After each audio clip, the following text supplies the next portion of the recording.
Tra le tante offerte formative, quello dell'enogastronomia dell'Istituto Ambrosini di Favara, un indirizzo di studio sicuramente molto interessante e dalle prospettive lavorative sempre in crescente aumento. L'Istituto Ambrosini offre diverse opportunità di studio,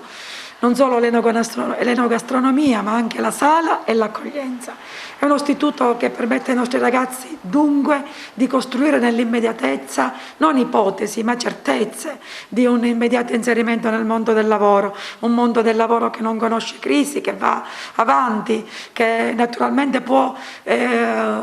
nell'immediatezza del diploma dare la possibilità ai nostri ragazzi di sperimentare ciò che hanno appreso nei nostri laboratori nel corso del quinquennio. Ma voglio dire che il diploma conseguito qui nella nostra scuola permette un agevole inserimento anche nei percorsi universitari, perché noi educhiamo la mente, educhiamo le mani, educhiamo anche i cuori, perché nella nostra scuola trovano spazi anche i laboratori emotivi dell'affettività, quindi i laboratori del fare, i laboratori della letteratura, i laboratori dei percorsi che attengono naturalmente allo sviluppo integrale della personalità. Ma è chiaro che al centro della nostra scuola sono senz'altro le esperienze laboratoriali legate all'enogastronomia, alla sala e all'accoglienza. Ragazzi straordinari che vincono concorsi nazionali ed internazionali, ragazzi che sperimentano già mentre sono a scuola, mentre sono qui da noi, l'importanza di questo sapere che diventa nell'immediatezza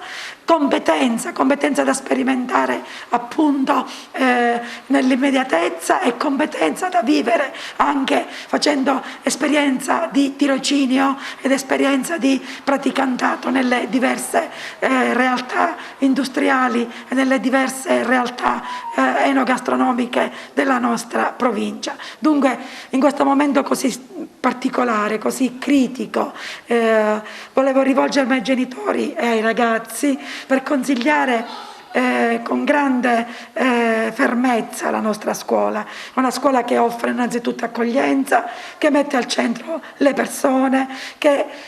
sostiene lo sviluppo cognitivo del ragazzo, che non lascia indietro nessuno. Quindi con fiducia rivolgetevi alla nostra scuola, iscrivetevi, le iscrizioni scadono il 24 ed non è una scelta che si possa fare a caso. La nostra dunque è una scuola che dà preparazione, è una scuola che costruisce il futuro, è una scuola che include, è una scuola che dà ottime opportunità di crescita nella legalità, nella competenza e nella democrazia. Quindi scegliete con fiducia la nostra scuola, siamo a disposizione su appuntamento per qualsiasi incontro per permettere di fare una scelta sempre più attenta e consapevole. Rivolgetevi con fiducia ai nostri insegnanti, i nostri uffici sono aperti mattina e pomeriggio, la scuola è a vostra disposizione. Con l'Istituto Alberghiero Ambrosini costruisci il tuo futuro.